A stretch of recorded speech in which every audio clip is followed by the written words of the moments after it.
We'll wait till you get set because I think we've got now. So we have 150 registrants today, which is exciting, and I thank everybody for joining us. What Hema and I are going to do today is talk about some pretty interesting concepts and trends in nose fillers, rhinoplasty, and then also social media driven aesthetic trends. And this was the agenda that we came up with. And just so you know, this was an idea that Dr. Sundaram and I had after we were talking a little bit about doing an Instagram live. I said, well, why don't we do a webinar so that we could get questions and have it be more of a discussion with the audience. And so thank you all for joining us. We're going to cover some pretty big topics. If you look here, there's a nose filler and non-surgical rhinoplasty safety, injecting in patients who've had previous surgery. And then the big question, should this even be called rhinoplasty? Because patients really think that they're getting a rhinoplasty when they're going to get their nose filled up with filler. It's not probably the right term. And then also we want to talk about the limits of nose fillers, how far can you go with this, and what are the complications? And then we'll get a little bit more into the rhinoplasty operation itself, and some of the disturbing trends that are really being driven, we believe, by social media, and talk about what selfies are doing to our own body image in sort of the society of the world in aesthetics. And then I have some cases with corrections of some big problems, and especially even using some fillers. And then we have some other little topics that we want to talk about in terms of the doctors performing self-injection on camera, how you advertise on social media, the non-standardized before and after photos, and again, we talked about the aesthetic trends, but then last but not least, what are the ethics of advertising on social media? Hema, you want to add anything to any of that? I think you can hear me now, Jay. I think you gave a very nice and comprehensive overview of what we've been discussing, and it's quite a lot, for this one webinar. Let's see how we go with that. We may have to do a whole full day on each one of these topics because they're huge. We might have to, that could certainly be an option for us, Jay. Yeah. Well, I appreciate you taking the time, Hema, on this weekend to do it. And I just want Dr. Sundaram, if you could give a little introduction about who you are, because I think what's happened, the people that have joined this webinar are people that know me and they know you, but they don't necessarily know both of us. So if you could, yes, I think that may be the case, Jay. Let me see if I can share my screen. Hold on a second. Oh, and I just want to also say Grace Graw is on. She is my aesthetic fellow. Hi, Grace. How are you doing? She is going to be fielding any questions. So after Dr. Sundaram and I after we finish a topic, then Grace will be grabbing a few of the questions from the audience, and we'll try to discuss some of them as we go. So, Hema, go ahead. Yes. So, I really don't have a whole lot to say, just a couple of slides. To say, first of all, that my practice is based in the Metro Washington, D.C. area, and I'm a board-certified dermatologist. And I have clinics in Maryland and Virginia. In addition to serving as a board-certified dermatologist, I'm also a visiting professor for our procedural and cosmetic dermatology academy, which is the American Society for Dermatologic Surgery. So through that, I'm involved in quite a lot of educational and training activities. We go to the residency programs and offer education for the dermatologists and training. So that's a very big part of my educational endeavors. And I get involved quite a lot in research as well. I serve as a principal investigator for FDA studies, which bring some of the new and exciting technologies to this country. I've actually been involved in many of the FDA studies that led to the approval of fillers in this country, and also botulinum toxins in this country, as well as lasers, body contouring devices, and other types of procedural technologies. And I also serve as an FDA investigator on the therapeutic side for dermatology. We have some really groundbreaking or game changer skin treatments that can really impact the quality of life for patients who are suffering from various skin diseases. And about 50%, I would say, of my research work is actually basic science. It's lab-based. This is a great source of inspiration and fascination to me. And I also serve as a global advisor for the design of studies. I think this is very important. One of my passions within that is to make sure we have good representation of those who are involved in clinical trials in this country, that the ethnic and the gender and the racial spectrum that we have of subjects who are enrolled in clinical trials should reflect our country, our very diverse melting pot country. And this is something which is really a priority for me when I'm involved in designing studies and scales. And I also get involved in regulatory submissions when the data have all been gathered from those studies, and they have to be submitted to the regulatory bodies, whether it's here in the US with the FDA, or whether it's in Europe or in Asia. That we need to make sure that the data are representative of what we can expect from these new technologies or treatments. This is actually just taken from our Instagram page. It's brand new for our clinic, Twice Born Beauty, if anyone wants to follow that. And it just gives the story of how we came to be. And it was all in connection with a book that I wrote actually before I ever wrote a scientific paper, Jay, or ever wrote a book chapter for a medical textbook.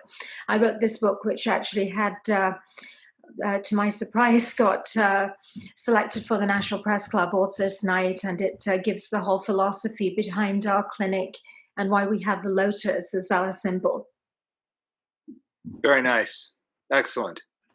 So let me stop sharing my screen now, and then we can turn back to you.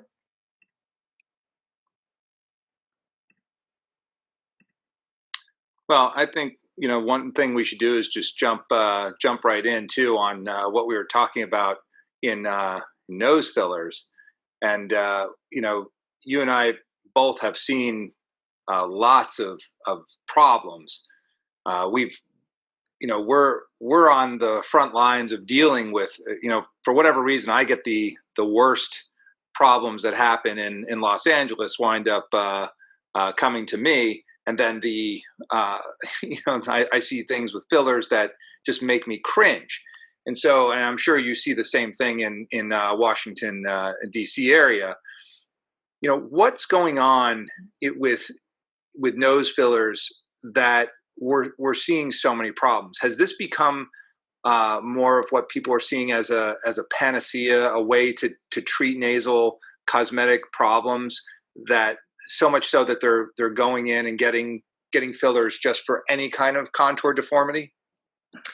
Jay, that's such a good question. And, I do follow your Instagram page. I think you have, about 130,000 followers. So I'm one of that small nation that is following you. And I see some of the wonderful corrections you do of either surgical or even non-surgical procedures that have gone wrong. My perspective, I also see a lot of complications for two reasons. Firstly, because I do get consulted by quite a lot of patients, and also by physicians, for a second opinion if they've had problems. And the second reason actually is I serve as an advisor for a malpractice insurance company. It's actually the largest one, a very large one in this country. I'm not going to say the name, but because of that, I get asked for advice by this company on situations where there have been complications, and they need to know, was the doctor at fault, or was it, just an unforeseen, unpredictable occurrence? So we, both of us, are in that situation, Jay, where we're seeing a lot of complications. And these patients, it can be very challenging. And I do anecdotally have the impression that the number of complications we're seeing from nose procedures, and specifically nose fillers, is increasing. And I have a little theory about that, which is that we're seeing a lot more nose filler procedures showcased on social media. Would you agree, Jay? Right? I definitely do. I think the social media driving these procedures is disturbing, and it's not just nose fillers. It's any kind of cosmetic trend, because the cursory nature of the social media presentation of these procedures is so, it's so glaringly obvious to folks like you and me, and our participants on this webinar, who are plastic surgeons, dermatologists, Yes. aesthetic Mm. doctors. We see it as, how could you possibly think that this is just going to take care of the problem in one little afternoon session? So the thing that I notice is that more and more people are doing nose fillers. There's a larger demand for it, obviously, because of the social media push.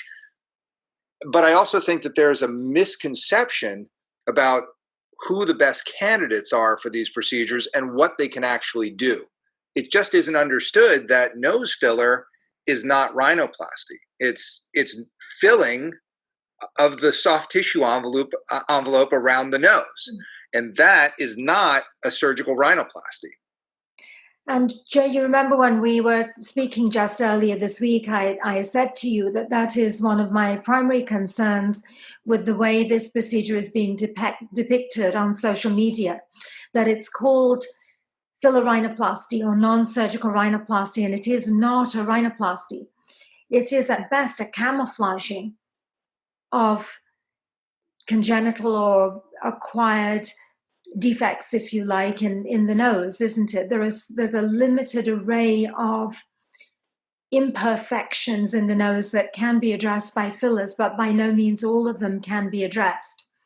So the most useful aspect of nose fillers, and we're going to call it nose fillers, not non-surgical rhinoplasty or filler rhinoplasty, is that they don't have as much recovery time. Although you will tell us all, I'm sure, as an expert rhinoplasty surgeon, that the recovery time for surgical rhinoplasty has come right down, hasn't it? These patients are right back to normal activities, albeit that they may have some swelling for months afterwards. It's not to the extent that it impairs their normal daily activities. But why? Let's examine why we're seeing more nose fillers on social media. I think it's because it's very easy to show a dramatic result. Anything that can be shown in the profile of a patient can be shown very easily on social media. You and I both have incredible results in real life in 3 dimensions with some other non-surgical procedures that would be quite underwhelming if they're shown on social media. One of the primary ones is improving skin quality. Right. You improve the tone, the luster, the radiance of a patient's skin. You minimize the pore prominence. When you see that patient in real life, or when the patient looks at herself or himself in the mirror, they're totally going to say, wow, this has transformed me. How difficult it is to convey that on social media or in any kind of 2-dimensional image, right? So we don't see many pictures showing a decrease in pigmentation or increase in skin quality and improvement in skin tone or texture. What we see a lot of is what can be shown in facial profile or an oblique profile. So we see a lot of submental contouring, and likewise, we see a lot of nose contouring.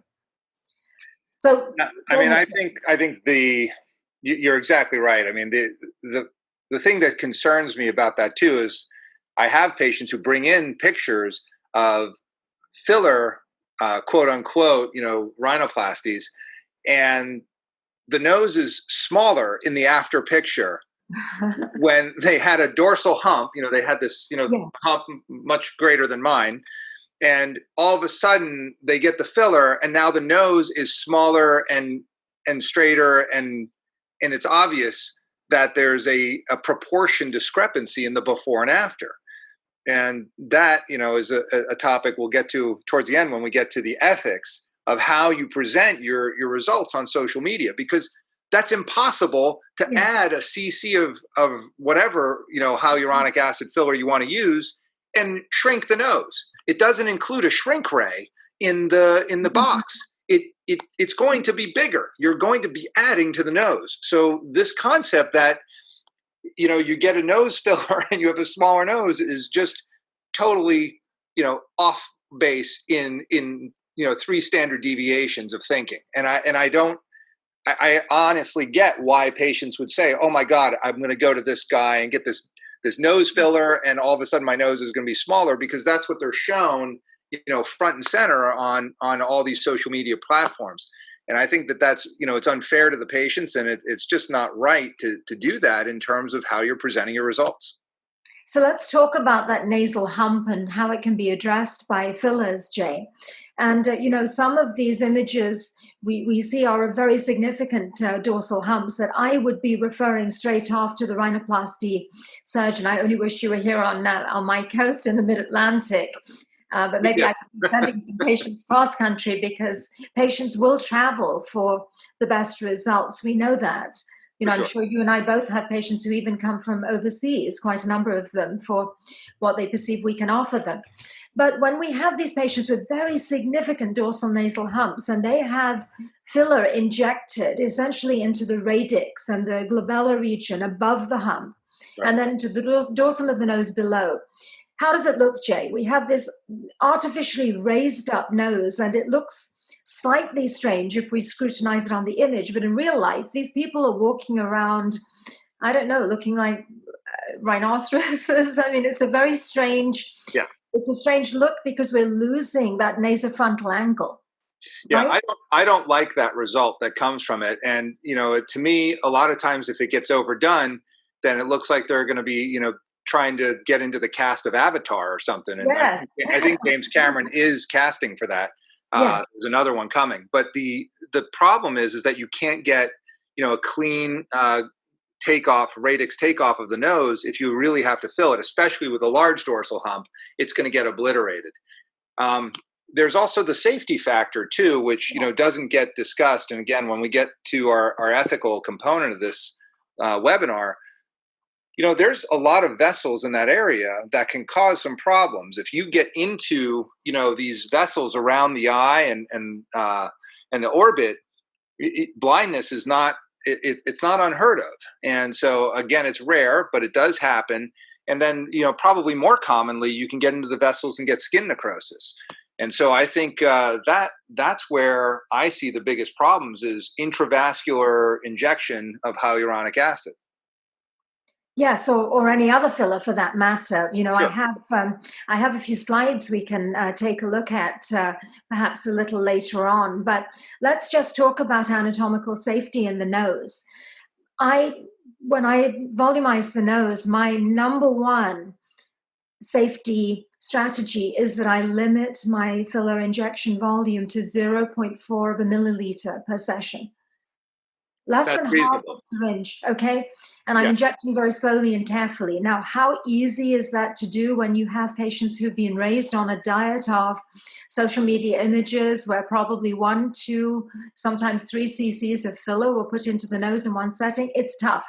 It's tough because these patients want instant results. But what I have to tell them is, I could inject 3 syringes of filler into your nose and let you go on your merry way, but this would not be ethical and it would not be appropriate in terms of procedural safety. So we have controversy, or we have debate in terms of how it is safe to inject the nose. We were always taught, we were taught in recent times, use a cannula, enter at the inferior nasal lobule. This is what I do. And you can take a cannula, a 1.5 inch or 2 inch cannula up to the radix, up to the glabella with that strategy. And now we have our great anatomy experts such as Professor Hee-Jin Kim, Hyung-Jin Moon. I'm actually writing book chapters with both of them on the nose, on fillers to the nose at the moment. And what are they telling us?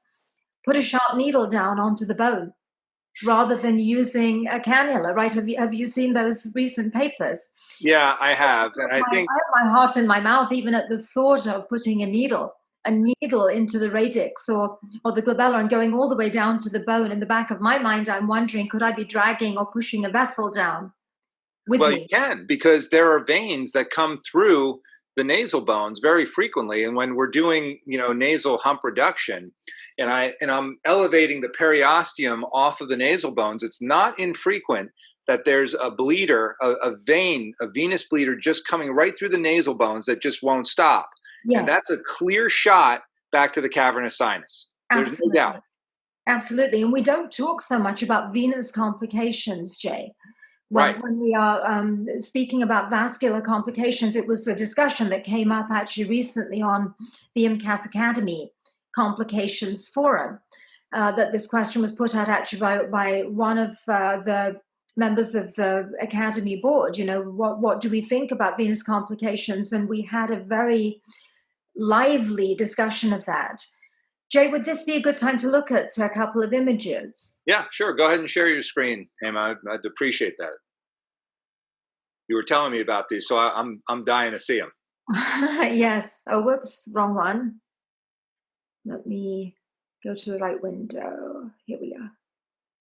Yes, so let me just move on past here. I wanted to show you, to make another point at the end, but I'm going to move on now to complications. And let's start with something from the nose.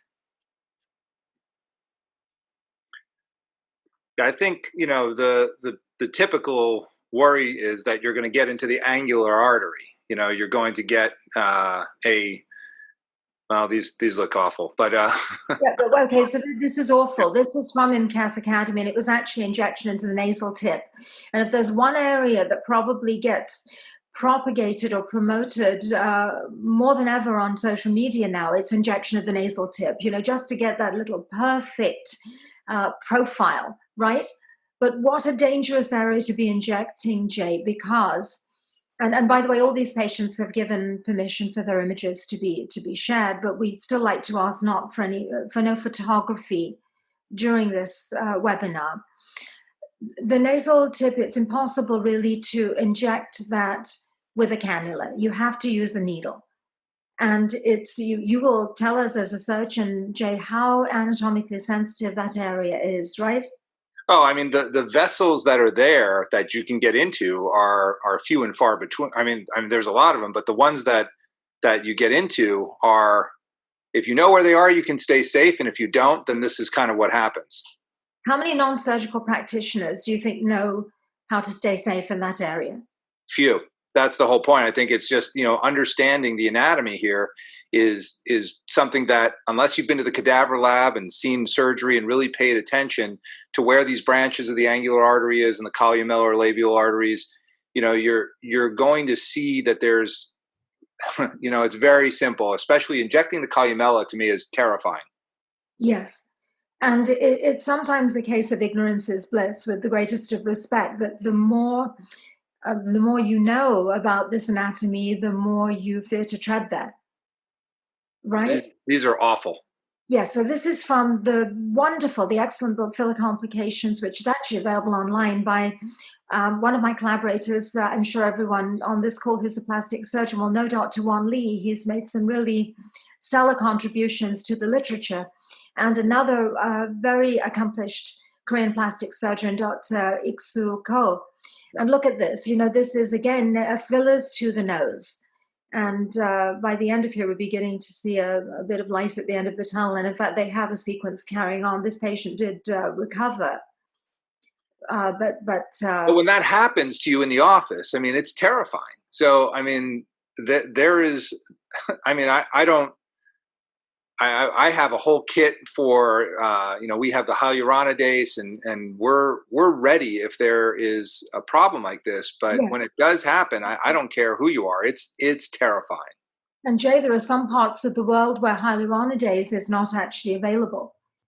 Hyaluronic acid is available for use as a filler, but there are some countries where hyaluronidase is not. That's scary. Yes. So here again, we see this sequence, you know, going through from Wan Lee and Iksoko's book. And then here I just put up a little reminder, an excellent paper involving Korean colleagues, including Professor Hee-Jin Kim, with whom I'm writing a chapter on the nose at the moment, just to remind us of the variants, as there are variants in every aspect of the facial vasculature. And here we can see that very anatomically sensitive nose tip with the lateral nasal artery and the superior labial And we have the dorsal nasal a little higher up. So this is an area, as you absolutely pointed out, that has a very high concentration of vasculature, and moreover, it's variable. Yeah, and if you get a needle into any of those vessels, you're going to have trouble. And I can tell you that filler in the nose is way more terrifying to me than any rhinoplasty I have to do. Yeah. It's just, I just like putting filler into the tip is just, it's terrifying. The tip and the columella really, really concern me. And here is one, injection of HA filler to the glabella and radix that I was consulted on. And this can bring up one point that I think we wanted to discuss during this webinar, Jay, which is that this patient had received a forehead augmentation with an implant several years previously. We can see here this is probably a supratrochlear distribution, isn't it? Sure is. Infection point.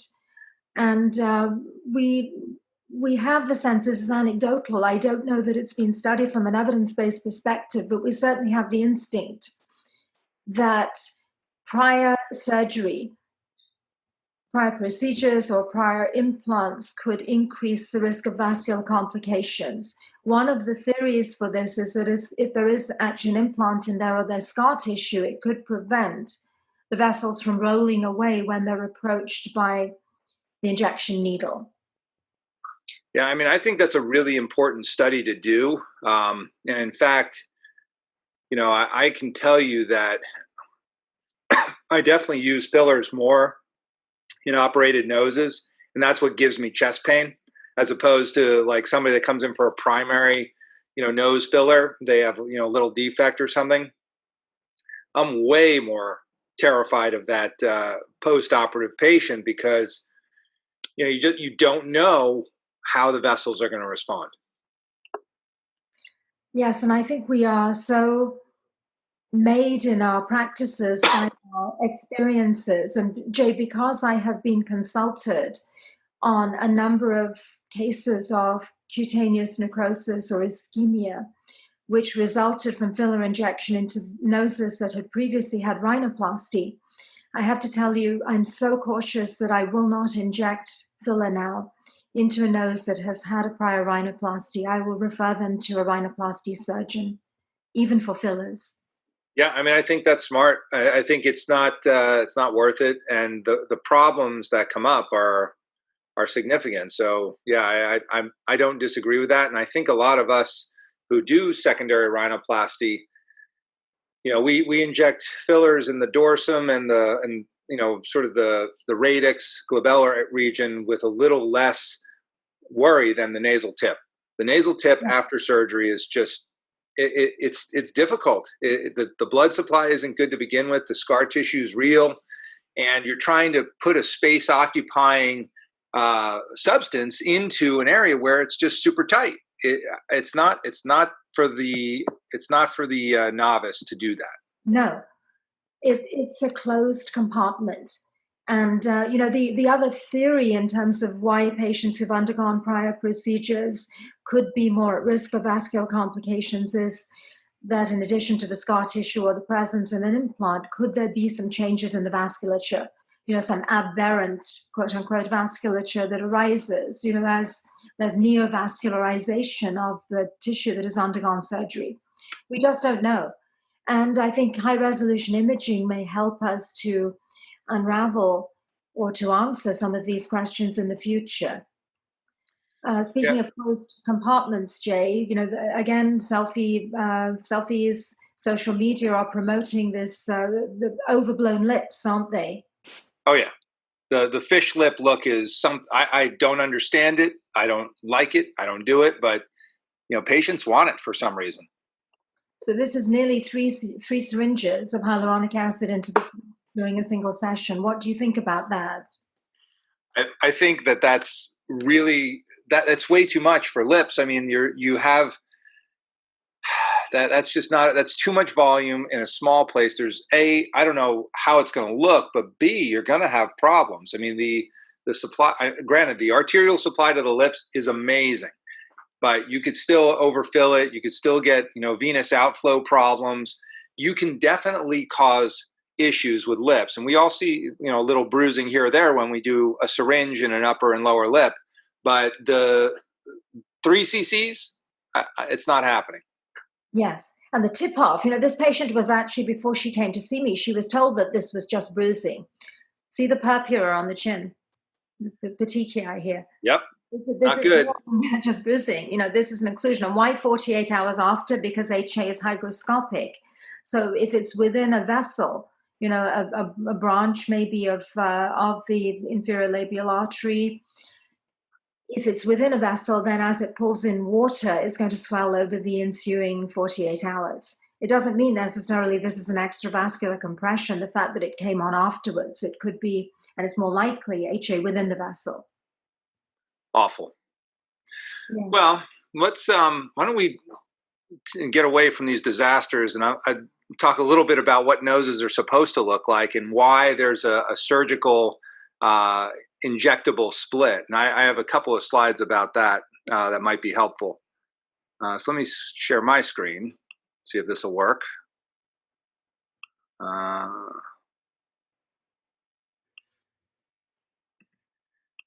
So just a little bit about me in case anybody's wondering. I'm a board certified plastic surgeon, fellow of the American College of Surgeons, and I'm president of the Rhinoplasty Society.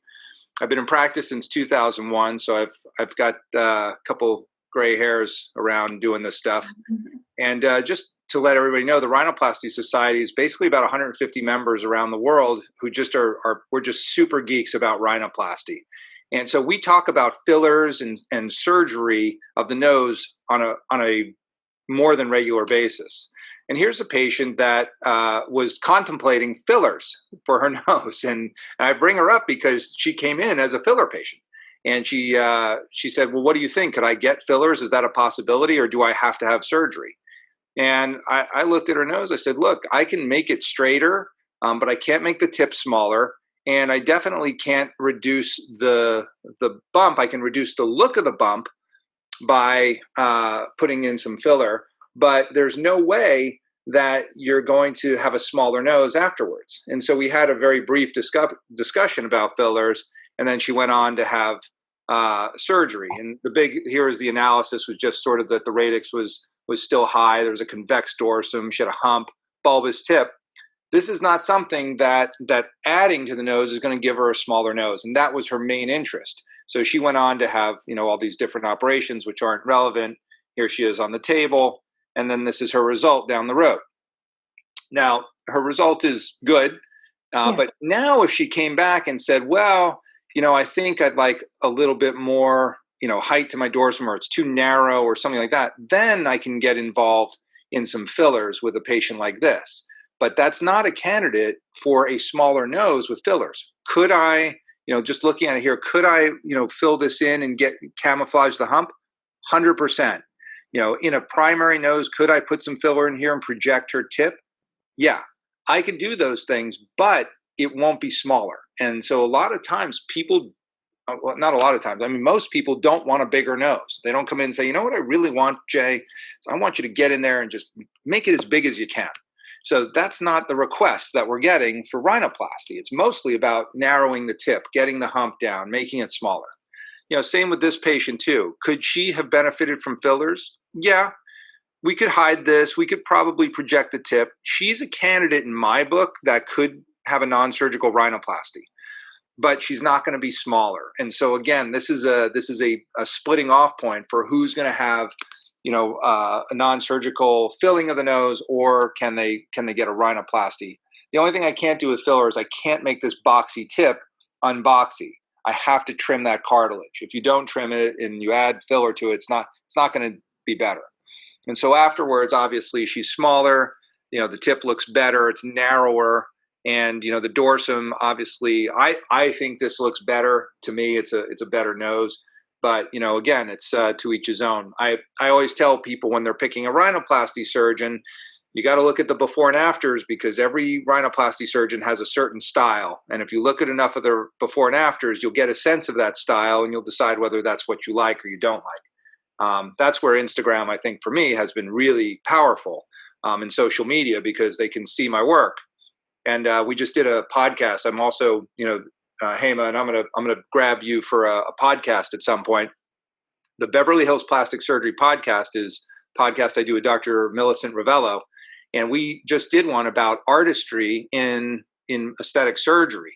And basically, it accounts for fillers and dermatology and everything, because when you commission an artist to do, say, a mural for your home, let's say you like Monet, and you want a Monet painting on a wall in your home, you would go to Monet and say, make me a mural. And you'd be like, great, that's what I like your style. You would not get Salvador Dali to do a painting for your home if you like Monet.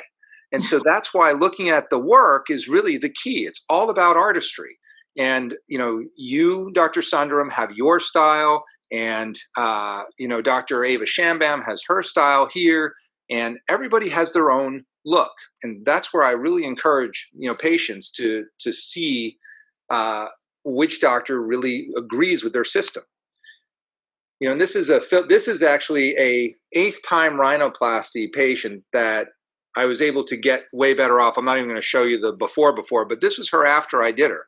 And she just didn't love this little super tip break, and neither did I. And so this was one where, with great trepidation and with great care, we injected a little bit of filler.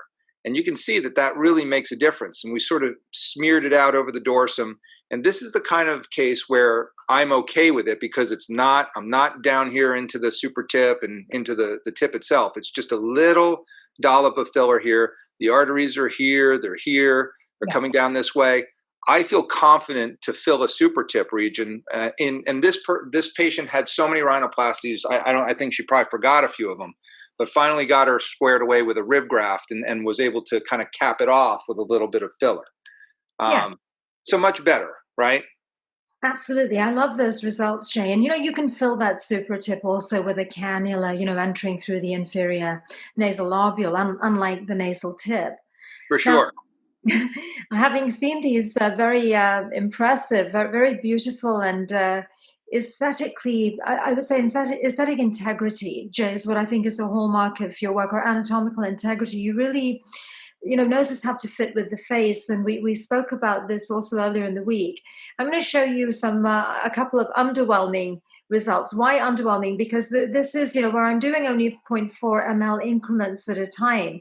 And it doesn't look, so spectacular actually on social media, or on a 2D image, but these patients were very happy. And I think that's the important point, isn't it? So let's have a look at this lady. I love treating Asian patients because, they have this very interesting baseline congenitally in terms of the bony foundation, which we quite often want to try and build up. So I have put filler in this lady's nose as part of her panfacial strategy. You can see this is just after treatment, actually. See the cannula entry point here, because I've also volumized her temple. She needed more continuity, the C-curve, as I call it, between the forehead and the malar region. And I put some filler in her nose, and I've done some in her chin and her lips, the typical, and a little bit in her midface, the typical Asian volumization strategy. So this is not something that's, looks super dramatic, but it's a harmonization of the features afterwards, a harmonization of this lady's face, and she was very happy with that. But to your point, the whole face looks bigger, doesn't it? You can't make things smaller with fillers. No, but she looks better. I mean, that's a great result. Look at the nose; is like spectacular. So now we look at this other lady, and could I have gone, more in with fillers in her nose? Absolutely. I put some obviously in her radix here, and I did put some in the dorsum, but she didn't want more than this. She still wanted the convexity. We would think, I think, in our Western ideal of beauty, of making this a little straighter. I also wanted to put more in her chin, but she didn't want it in this particular session. That's just 0.4 of an ml, by the way, into the nose. Beautiful. So, looks great. But I think what we're losing on social media is the difference between what can be achieved non-surgically and what can be achieved surgically. When we start trying to achieve surgical level images with non-surgical procedures, that's where the dangers can start. Now, I put this one up because I didn't touch this lady's nose, but her nose looks better, doesn't it? It looks great. I mean, Well, that's a really I nice. have a filler in her nose. So this is another point that patients need to understand. When we resupport the midface, all I've done here is 2 cc's of filler into the midface. This lady she's interesting. She's Caucasian, actually Eastern European ancestry, but she has an Asian type of volume deficit. Do you see that, Jay? She's got the retruded chin and she's got the medial midface volume deficit. Yeah. Obviously exacerbated by age. So it's an Asian strategy. Again, I put filler just 2 cc's, 1 cc each side in her medial midface, and I think a little bit in her chin as well. But her nose is improved because we've resupported it. And I didn't inject the columella here. This is only from supporting around. If we look front arm, if I told you, she's looking straight at the camera, it's a bit deceptive, but if you look at all the landmarks, everything is lined up. These are standardized images. But it does look like she's had her tip elevated, doesn't it? It sure does. But that you can, I know from, so look, I have a ton of people coming in their late 40s and 50s saying my nose is growing. And while that may be true, a lot of it is that they've lost volume in their face. And the nose has lost support and it looks bigger because their skin and soft tissue envelope is thinned. And I think this is the final slide I wanted to show to illustrate that. Again, I have not touched this lady's nose. I've just restored support by volumizing her medial midface, and I put some in her chin as well. But again, if I told you, or if I told someone that I put filler in the nasal tip, they might believe that, mightn't they? Yeah. For sure. I mean, it's a great result, and she looks better, and that's the key. That's really what people want. They just want to look healthier. They want to look better. I think fillers through the face done well really make a huge difference, and it can stave off the facelift, which is definitely a topic for another webinar. Yes, for quite some time. You can really do a lot with injectables, skincare, lasers, and sort of the minimally invasive and skin tightening technologies before somebody has to have surgery. And that's really what you've done there is you've made these patients look better, and you've minimized their nose, brought in the support, and it's killer. I'm sure they were very happy. They were very happy, and I was happy also too from a safety perspective, Jay, because I was able to improve the profile, and particularly in the last 2 patients, elevate the nasal tip a little bit in a safe way without sticking a sharp needle into this vascular minefield that is the nasal tip. Oh yeah, for sure.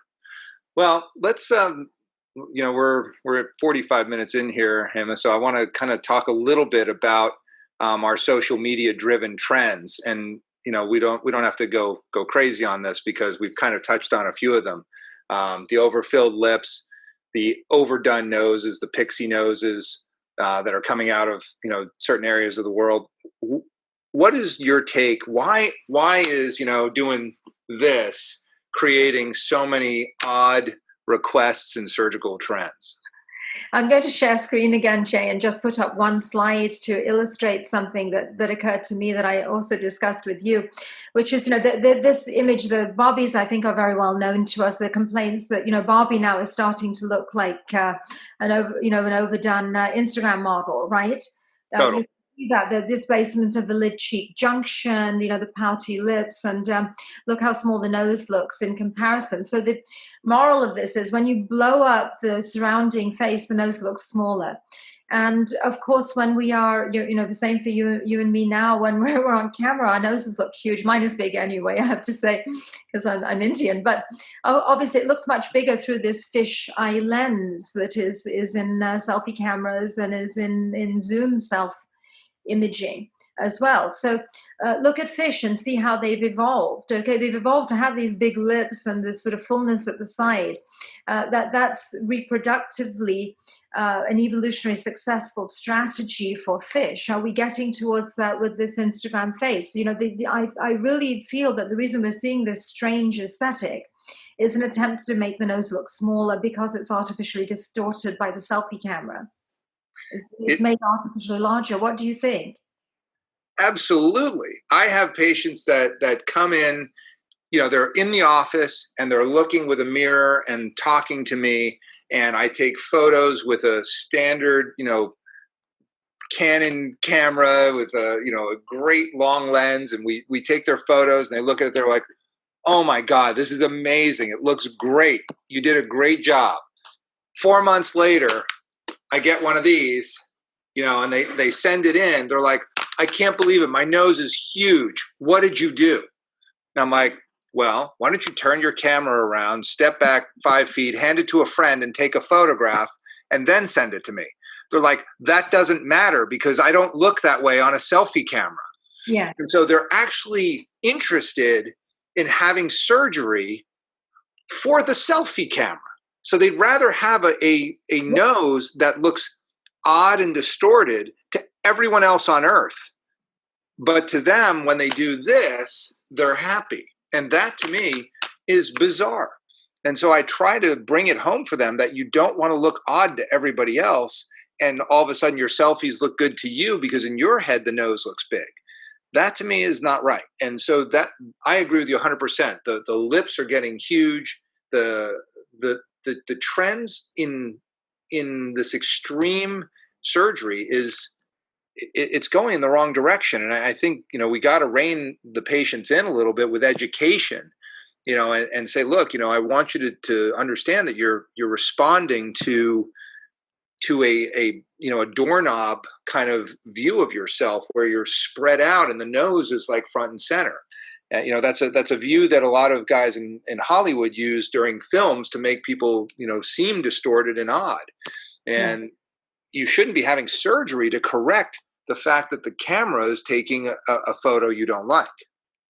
Absolutely, Jay. And, I have quite a lot of patients who come to see me from the Gulf, Arabic patients. And the lip enhancement is totally out of, I'm sorry to say this, out of control there. But, my Arabic patients will say that themselves. They say they're coming to see me because they don't want to end up looking like that. Now, noses, you had mentioned the Pixie Nose. Yeah. Well, Talk to us about that. I can show you I'll show you an example that went bad of a patient that kind of had the nose overdone, made smaller, and then the dorsal implant came through the tip. So let me see if I can share my screen here again. I think it's this next one. Let's see. Yeah, so here's a problem happening. I can shut the. Right here. So you can see how high the tip is, and then guess what this is coming through the tip? The implant, isn't it? It is. Oh my goodness! It's just been over reduced, overdone. So that is implant. So obviously she's off to the OR the next day. And are you going to, would you treat this type of patient with a rib cartilage graft, Jay? Because they have so much tissue. So interestingly, I told her she's going to need 2 operations. She's going to need one where I take this thing out, control the infection, put a spacer graft in, let everything calm down, and then we're going to have to get her back to surgery. And this was her after 2 separate operations. And this took a lot to fix because this requires additional lining to the inside of the nose. But her nose was made small to begin with. I mean, this is not a normal columnar labial angle. It's just like, where is this going? Now, obviously, this nose is reconstructed with rib graft and it's going to shrink. And I'm sure, she'll like it eventually. But I said, you can't have a tiny nose like that. And she's like, I know I made a mistake. And I need to go back to where I kind of started with this. So I got her to here, and she's healing up well. This is about 4 months after the secondary operation, so this took two rib grafts, composite grafts from the ears, deep temporalis fascia, the whole sort of thing to fix what I consider to be just a crazy overdone nose. This is absolutely tragic. And Jay, looking at this from my perspective, the single biggest issue I see with rhinoplasties, we know rhinoplasty is the most commonly requested procedure by ethnic populations, but there are many rhinoplasties that, the nose would look great if it were, as I said to you earlier this week, on the face of a California blonde, that would not look great on the face of someone like me, or an Iranian patient, or an African-American patient.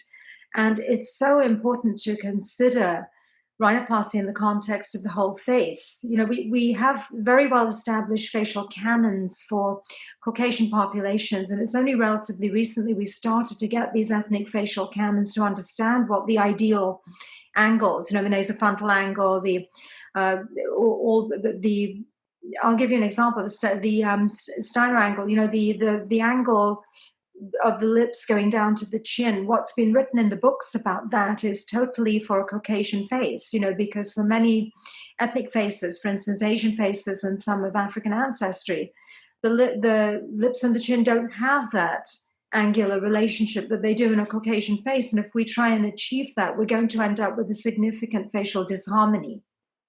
No, I mean, I agree with you 100% on that. And that's why I look at those textbooks as maybe guidelines at best, because I don't put a lot of chin implants in even in my Caucasian patients, because I think and these are for females.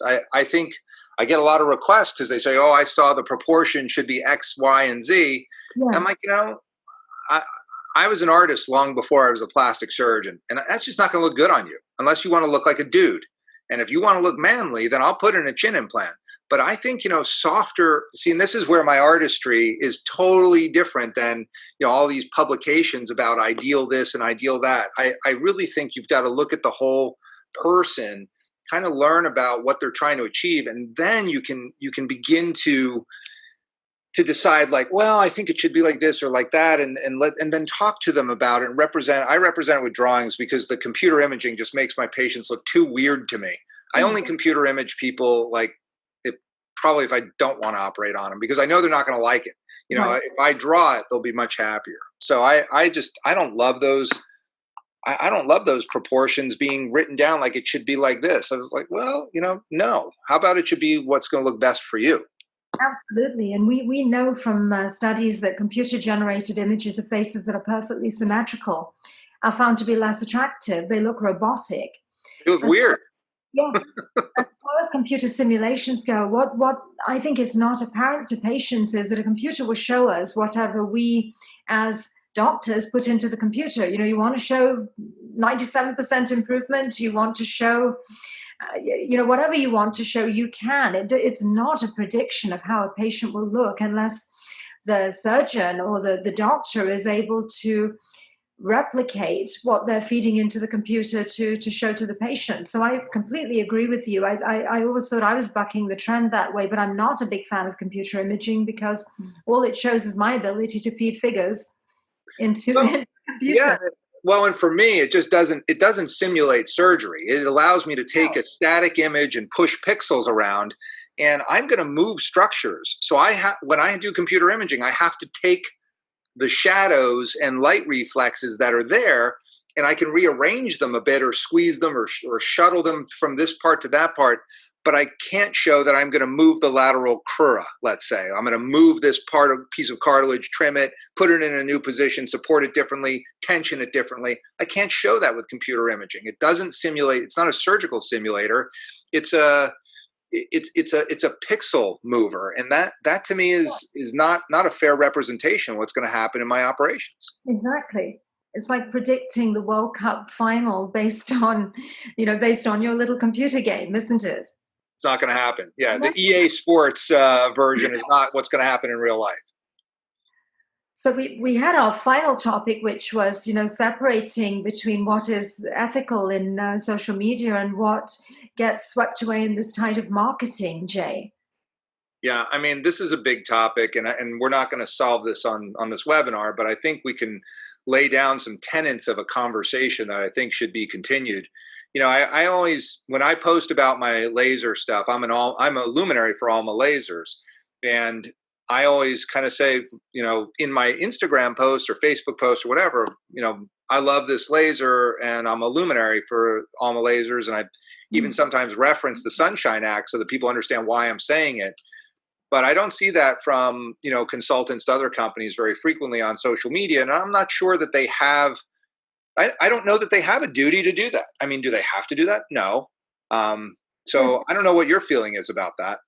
Well, Jay, firstly, there is no ethical code at the moment. You know, a couple of years back, I was asked to give some comments to IMCAS, the Congress in Paris, which you also speak at, about the impact of social media on our field. And what I focused on is the fact that social media has a tremendous potential to communicate, to establish that direct communication between us as doctors and our patients and our potential patients. However, it also has tremendous potential to trivialize cosmetic surgery and plastic surgery procedures. Why? Because what we see is triumphant results. A lot of non-standardized images, patients with makeup and wonderful lighting afterwards, and neither of those beforehand. And it has the potential for covert marketing, which is not even declared because we don't have an ethical code for doctors. Now, isn't that incredible? There's an ethical code for influencers who are recommending makeup that they have to say the promotional post, or if they're recommending a pair of jeans, and there's nothing for us. Now, I'm like you, if I ever have to mention a brand name, and I try my hardest not to mention brand names in my social media posts, if I have to, I will immediately state I was an FDA investigator for the studies for this product, or I'm a consultant for that. I personally don't do any promotional speaking. I don't do any speakers bureaus. It's only because I'm not a very good speakers bureau speaker. It's not something I'm particularly adept at, and I don't like to do things I'm not good at. But I do serve on FDA studies, and I do advise on general strategy and study design and so on. And I will always state that. Right. I think this is something that we need to work together on, Jay, with our colleagues to develop an ethical code. Dr. Fouad Nahai, everyone knows, the editor-in-chief of the Aesthetic Surgery Journal, wrote an excellent editorial called The Stress Factor of Social Media. Simply talking about the pressures that modern-day physicians feel under to put themselves out there in social media, and some of the ethical dilemmas that can arise as a result of that, and also the sheer stress of doctors trying to keep up with each other. What about self-injection, Jay? I mean, it's a great crowd pleaser, isn't it? I mean, you'll get how many thousands, or if not tens of thousands of likes if you post an image or a video of yourself injecting yourself on camera with filler. Often these videos are sped up. Yeah, I mean, I'm not a fan of those. I think it's dangerous. I don't do self-injections. I have colleagues that do. They do their Botox and all that, and more power to them. But I figure I have enough like really competent people around to do that for me, and I can just take 15 minutes to have them do that. But yeah, I think doing it on social media is a huge crowd pleaser. Anytime, like I'll have my my PAs or my nurses inject me on camera, and it's a huge winner. People love it. They're like, oh, there's a doctor getting injected. Like maybe they just like seeing me in pain. But doing it to yourself is definitely, I think that's just, it's not right. I mean, there was a guy I remember back in Pittsburgh when I was a resident that did like a video of him doing liposuction on himself, and I think they took his license. That's incredible. Yes, and it's even more sensationalized when the videos are sped up, right? Oh yeah. It totally trivializes the procedure. And the only warning that I've seen under these quite often is don't try this at home because you're not a dermatologist or a plastic surgeon. There's nothing about, don't try this at home because you, like me, as I'm injecting myself, could put my needle into a vessel and make myself blind. Or it's not just blindness now, right? We understand that all patients who experience visual loss or visual impairment need a full neurological examination, because case reports have been published now showing cerebral infarction. I mean, that's enough for me to not want to do the injection into myself, Yes. I was involved in an advisory role in the first case of blindness from fillers that went to trial in this country, and that had such an impact on me in terms of being so cautious in my own practice. And that was not an unqualified injector, Jay. No, I know. And that's the thing. These are our colleagues. And I have friends who have had, unfortunately, cases of blindness with them injecting. And so, these things are very real, and they can happen. So doing it to yourself on camera for, getting some likes or whatever, and I want to go back to the pressure of doing, Instagram. Like, I think, I don't know. People always say like, well, because I do my own Instagram. I've tried to turn it over to people to do it for me, and I've tried to, have my staff do stuff for me. And in the end, what I've learned, and this is just me talking about how I do it, which is probably not right for anybody else, but maybe if it helps somebody, I'm happy to share it. What I try to do is just take whatever's happening that day and take a little snippet of it to educate and to show what it is that I do. And I don't try to make it like a home run result every day. I show before and afters, but I also show like my dog and I watching hockey because I love hockey, and I show my incredible staff when they do something that I'm like, oh, look what Michelle did, she's amazing, or here's Dr. Ravel and I doing the podcast. So I try to just have it be a very fair snapshot of what my professional life is, and also with a personal touch. And I've had patients who are sort of marketing sensitive say, the best thing about your Instagram is it shows kind of who you are. Like when I come into the office, what I saw on Instagram, what I see on Facebook, and what I see on your website is what I see right in front of me now. And that's the best because I knew what I was getting into by coming in here. And so I think if you're having a hard time with Instagram, the best way to do it is just make it, an expression of kind of who you are, and don't try to dress it up or make it sensational or do things for doing it for the gram, quote unquote. Don't bother with that. You don't need to. I mean, patients that want you will find you, and then the Instagram is just confirmation. I rarely find that many doctors, there are some that are, but it's very few doctors that are successful in marketing people to push marketing people into the office. It's hard to do, and it takes expertise and time and effort and money that you're not going to be able to focus on what you're doing. And I need to focus on my results and my surgery and my patients. I don't need to focus on Instagram. So, like this little chit chat we're having in this webinar will be like a post tomorrow, and it'll say, be a picture of this Zoom screen, and it'll say, great webinar yesterday. It was so awesome. Thank you so much, Dr. Sundaram, for lending your expertise to this webinar. I'm sure everybody got a lot out of it. That's the Instagram post. It's over. And it doesn't have to be some big fancy ordeal. And so I think if anybody can get anything out of this, webinar from a social media standpoint, is just try to have it be true and authentic in the reflection of who you are in your practice. And that'll probably help more than anything. I agree completely, Jay. I do my own Instagram as well. We just started up our practice page, and my staff, really, really wants to be working on that. Then I find myself, inserting myself into that as well. And I have maybe 20 minutes a day, if that, to put something up. I don't have time to make elaborate videos, and I don't inject myself anyway, but to inject myself on camera or whatever. Why? Because I have patients to see. That's right. To your point, social media, I think, is a useful way for us to express the philosophy of our clinics, the philosophy of our practice. It can certainly raise awareness of who we are and where we are and what we're doing.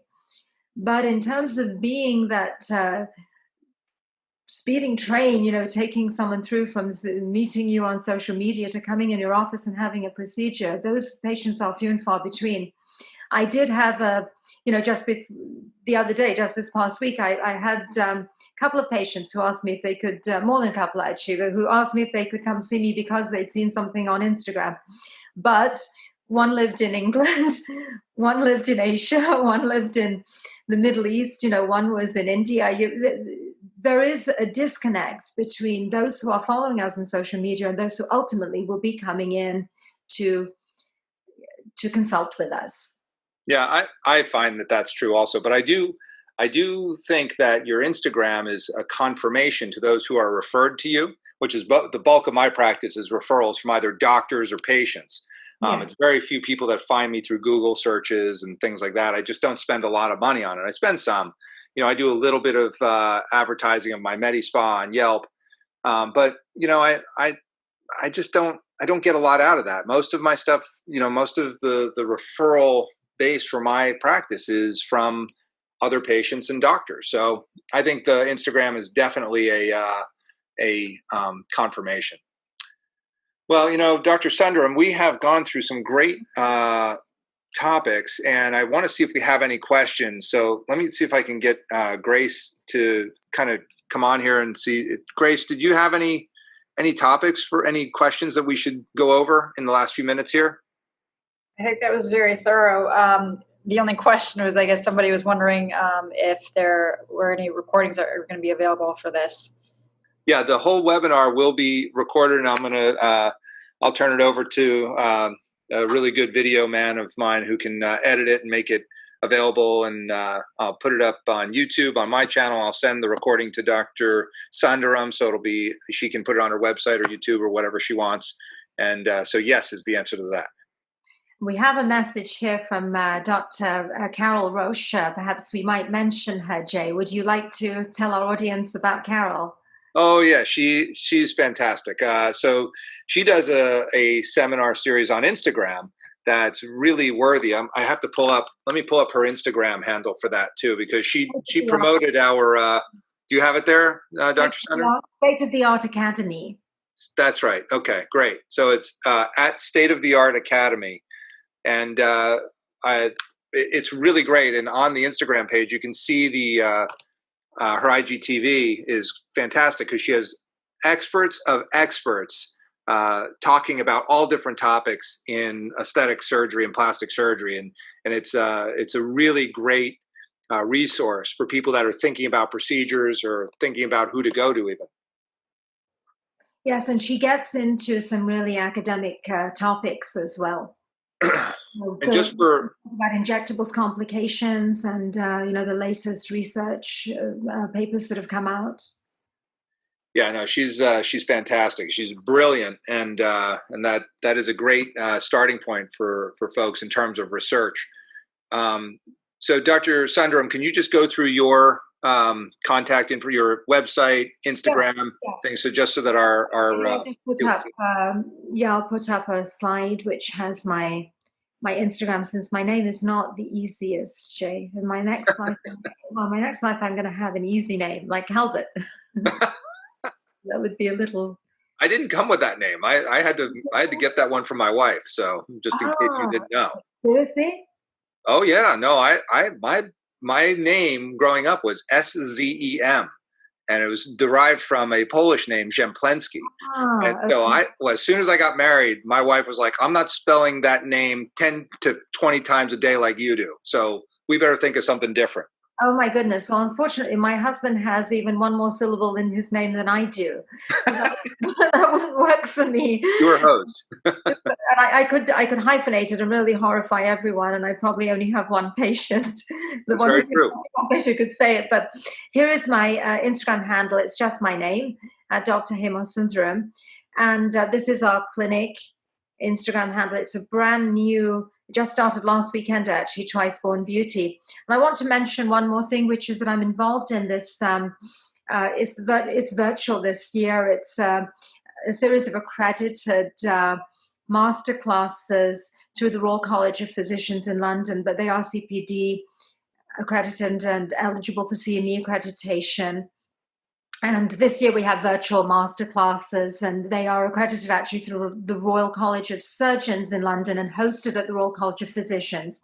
Next year we'll be having a hybrid conference. It'll be certainly at least some of it will be virtual, perhaps all, depending on the situation then. But there's also another Instagram you can follow for that, which is Season 2020 Conference. However, if you simply just follow my Instagram, you'll get information on the others there. Great. And then I am definitely going to snag you over the next couple of months for a little session with Dr. Ravello and I on the Beverly Hills Plastic Surgery podcast. We'll probably, I think if we can get into these fillers for the face a little bit more on a podcast, it'd be really fun. For sure. And I think very valuable. Anything else, Grace, from Dr. Graw? Do you have anything else, or we're good?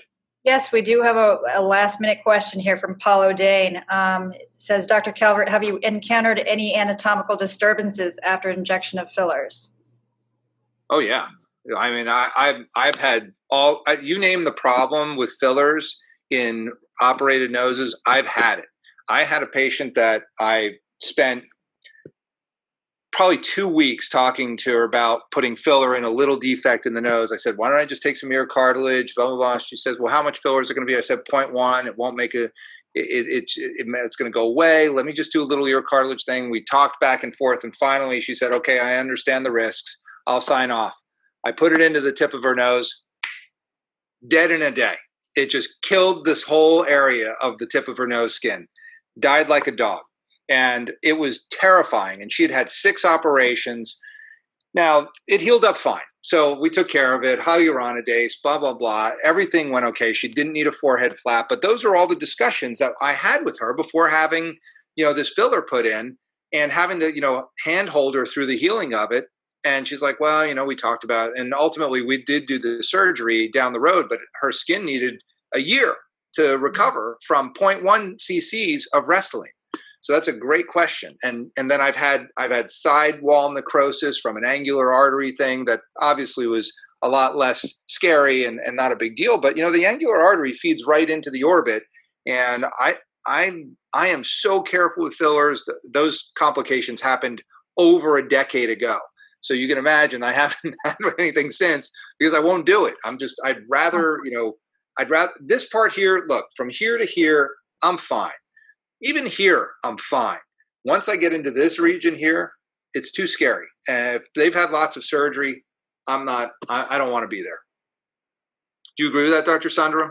I agree completely. And as I mentioned to you at the beginning of this webinar, I don't even tread into that territory in patients who've had prior rhinoplasties. I have too much respect for my surgical colleagues to do that. If I have a patient who's had a prior rhinoplasty and they're asking me for injection into the nose of fillers, I will refer them because my responsibility is to provide standard of care. And I don't feel that I can be providing standard of care in that region, given that I don't perform rhinoplasty myself, and therefore I don't know all the potential hazards that could exist after rhinoplasty. Yeah, we have. I see. There's one other question that came in from Paul. Also, he said, "Great webinar. How do you manage interaction with individuals on social media?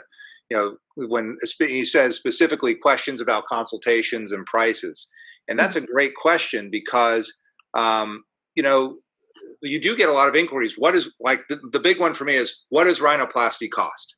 And I try to answer all these, but I don't get to them. Mostly what I do is just I say, send me an email and a phone number, and I send it to, Michelle or Emily and my amazing staff, and they send them over sort of ranges, in an email. Because really you can't give a price quote without having an idea of what the operation that's needed.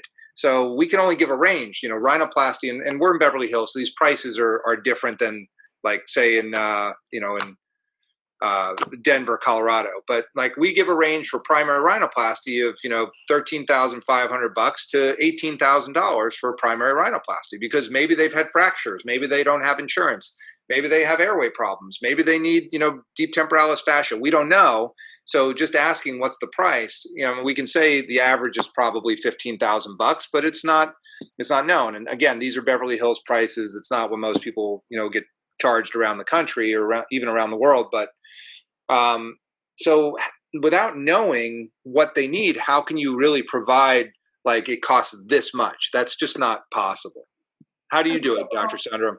And I get a lot of inquiries like that as well, Jay, in terms of I want to have fillers to my lips. I want to have lipos. I actually have admitting privileges to an ambulatory surgical center. So I do some liposuction, particularly lipo of the chin and the jowl region, because it's very complementary to filler treatments. Sure. I want to have fat grafting. How much does it cost? Again, this is a symptom of the commoditization of cosmetic surgery and plastic surgery, I think, by social media. The patients expect that there's, a one price point. It's one-stop shopping, It's like calling the grocery store and asking how much does a gallon of milk cost, without understanding that these procedures need to be individualized for you as a patient. Yeah, I forget who it was. I think it was Otto Plasik from Chicago did a whole TikTok video, which I give him a lot of credit for dancing so much on his social media. But he did something where he did a thing with no consultation, no quote. And that was the message of his TikTok, was like, I can't give you I can't give you a price without knowing what it is I'm doing. And that's the truth. And so I try to impress that upon people, but the way I do it, I don't have time to say that over and over again, but I basically refer them to the podcast, refer them to my office, take their email and make them into a lead so that my staff can chase them down. And we also don't give any price quotes over the phone, because it's very misleading to patients to give this kind of cookie cutter impression of a procedure, and then they come in and it turns out they needed something completely different. How many times does a patient ask for a quote saying, oh, I need to have filler to my lips, and it turns out they don't need filler to their lips. They need support of the fat compartments around the mouth. The last thing they need is filler to their lips, to make their lips look like a duck. So you're quoting for a procedure that you don't even know is appropriate for the patient. Yeah, I mean, that's just really the best way to go, is just say, look, we need to see you. We need to know what we're doing. We give price ranges because if they're thinking that a rhinoplasty is $6,000, we don't want them to waste their time. Because again, there's a budgetary aspect to all these things, isn't there? You have some people who've saved, $6,000 because they heard that their friend in Madison, Wisconsin paid that for a rhinoplasty, and they're calling in Beverly Hills, 90210 and saying, how much is a rhinoplasty? I've saved my $6,000. So it's better for them to know you got a little ways to go before you're there. And it's not that it's, totally different. It's just the price points of some of these cities like New York and even San Francisco and DC, the prices are very different because the overhead and the people that work, it's just everything is more expensive. But I think that also, it also raises the level of performance of what you're getting. So it's not that you're just paying for the overhead. I mean, you're like, I've got 4,000 rhinoplasties under my belt. You're paying for something when you're paying that money. It's as opposed to, the doctor who just finished their residency or fellowship. It's two different things. They're not the same, and they shouldn't be seen as commoditized that way. There's a real difference in experience when somebody's been around a little bit doing this stuff. Yes, and I also feel that those of us who are dealing with a lot of procedural complications, fixing complications, Jay, that is a different level of skill, even for the patient who's coming in not for a complication fix, but for a primary procedure. We have a deeper understanding of procedural safety and how to optimize procedural outcomes. 100%. I mean, it's just experience counts for a lot. Well, Dr. Sundaram, I really appreciate you taking this time on your holiday weekend. This was awesome. It was my pleasure. It was really so much fun, Jay. Thank you for inviting me. Yeah, and I'm glad that we had as many people come on and participate. So thank you to the participants. You have our contact information. So if you want to see other topics or anything else that we need to go deeper into, I'd like to, obviously do another one of these, maybe a couple months from now. But, we're really, I think the Instagram lives I think are great, but I like this format so much better because it gives people, an opportunity to kind of listen in and to see a little bit more. I think the Instagram lives are great, but I'm much more interested in this. It seems better to be able to have the opportunity to share slides and look at things. And so I appreciate you exploring this with me, Hema. It's really, really great. Absolutely my pleasure, Jay. And I hope you have a wonderful holiday weekend with your family. You too. All right, let's wrap it up here. And thanks again to everybody. Thank you. All right, Bye-bye. see you. All right, great.